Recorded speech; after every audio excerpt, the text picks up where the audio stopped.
बच्चों, कक्षा 9वीं की हिंदी पाठ्यक्रम अ में इस वर्ष यानी सत्र 2020-21 में एक नया विषय शामिल किया गया है बोर्ड के द्वारा, जिसे हम लघु कथा लेखन के नाम से जानते हैं।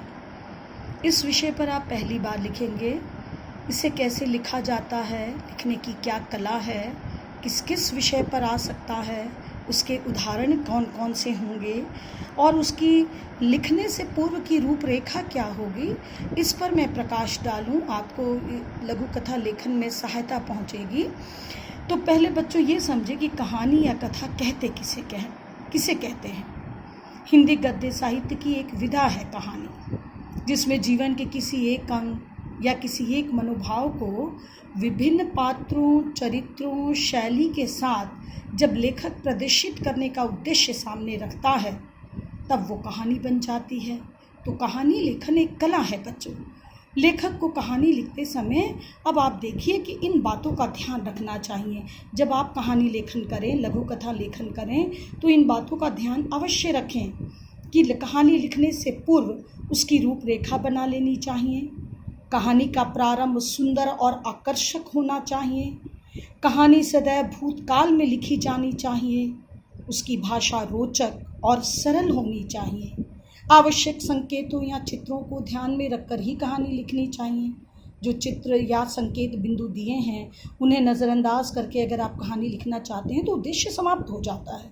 तो कहानी लिखने से पूर्व याद रखें, जो चित्र, जो संकेत दिए गए हैं, उन्हीं को ध्यान में रखकर कहानी लिखनी होगी। फिर दी गई शब्द सीमा का भी ध्यान होगा रखना आपको। भाषा सहित विषय वस्तु ऐसी होनी चाहिए कि आवश्यकता पड़ने पर जब आप चाहें उस कहानी का नाट्य रूपांतरण कर लें। और अंत में कहानी से मिलने वाली शिक्षा तो अवश्य ही लिखी जानी चाहिए बच्चों। अब आपको परीक्षा में किस किस प्रकार के कैसे कैसे कहानी लिखने को कहा जाएगा, किस प्रकार आप समझ पाएंगे, कितने प्रकार से कहानी लिखने को कहा जा सकता है और आप कैसे लिखेंगे, वो उदाहरण हम अब समझेंगे। उससे पहले देखें कि कितने प्रकार से कहानी लिखने को कहा जा सकता है आपको परीक्षा में। 3 प्रकार से बच्चों, या तो कोई शिक्षा या कोई शीर्षक दिया रहेगा, तो उस शिक्षा और शीर्षक पर आपको कहानी लिखनी होगी शब्द सीमा का ध्यान रखते हुए। या कहीं दिए गए संकेत होंगे, उन पर कहानी लिखनी होगी। या कहीं चित्र दिया गया होगा और चित्रों के आधार पर आप कहानी लिख सकते हैं। इसे हम विभिन्न उदाहरणों के माध्यम से समझें। आपने एक कहानी बचपन में पढ़ी होगी, मूर्ख कौवा। देखिए, ये उसका चित्र है उस कहानी का, ये शीर्षक दिया रहेगा। और मान लीजिए कि शीर्षक के अतिरिक्त चित्र भी दिया हो, तो कैसे लिखेंगे? ये कहानी आपके समक्ष है और अंत में शिक्षा भी है। तो इस प्रकार जब आपको शीर्षक दिया रहेगा, उस शीर्षक को ध्यान में रखकर आपको लघु कथा लिखनी है। तो शब्द सीमा दी गई है, 80 शब्दों में लिखना है, 80 से 100 शब्दों में, और अंत में उसकी शिक्षा देनी है। तो इस बात का आप ध्यान रखेंगे। तो यह तो हुआ कि शिक्षा, या तो शिक्षा दी गई है या शीर्षक दिया गया है, तब कहानी लिखना।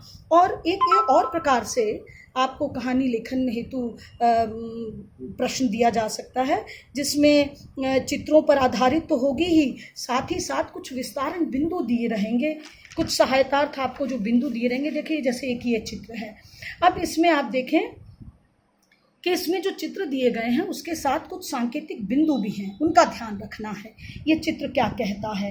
लोमड़ी है, देखिए पहाड़ हैं, यानी प्रकृति के बीच वह बैठी है, पहाड़ों के कहीं पत्थर पर लोगों से भरी हुई एक जीप आ रही है। लोमड़ी गई, शेर से उसने बात की। लोमड़ी फिर आगे चली, पेड़ पर बैठे हुए बंदर से जो उसने बात की, पेड़ पर बैठे बंदर ने शेर से बात की। दोनों फ़ोन पर बात कर रहे हैं या SMS भेज रहे हैं। बंदर ने चिड़िया से भी बात की। फिर हिरन और चिड़िया की आपस में बातचीत हुई। मछलियों को देखिए, जल में है, तालाब में, और वहाँ किनारे पर कुछ व्यक्ति बैठे हुए हैं।